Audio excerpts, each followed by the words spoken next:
Every single injury looked fresh. It looked like not a single day had passed since acquiring them. Since our town was founded in 1911, we've been a regular farming community. A small town that hardly ever saw any visitors. Most of us were born and raised here, so on the rare occasion that someone passed through, it was a big deal. A cause for celebration. The man took a pause and glanced at his broken leg. Then, in 1956, a man arrived in Silverwoods. With his fancy clothes and expensive car, he starkly contrasted our modest surroundings.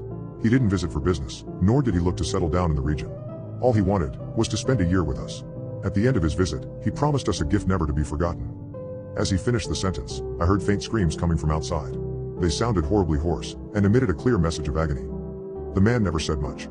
He just observed us as we went about our days, never shying away from lending a helping hand. He was polite, helpful, and within a month, we'd already accepted him as a part of the community.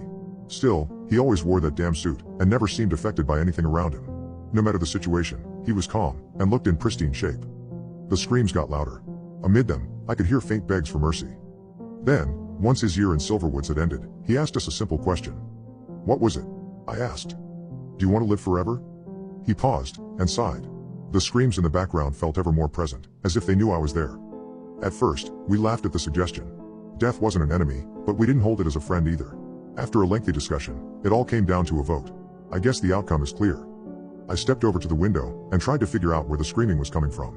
I wanted to run, but something deep inside me kept me from doing so. I pitied the people of Silverwoods, and I wanted to help them. "So, you'll live forever?" He nodded. He promised us that our bodies wouldn't age. Alas, without time affecting our bodies, we lost the ability to feel hunger, thirst, and the need for sleep. Our bodies can't be unalived by any injuries, disease, nor destruction. But, we can also never heal. Every injury we sustain, no matter how minor or severe it is, stays with us until the end of time. That is our curse. "What about the people screaming?" I asked. He sighed. "It's coming from the barn. That's where we keep the people that want it out." "Out? What do you mean?"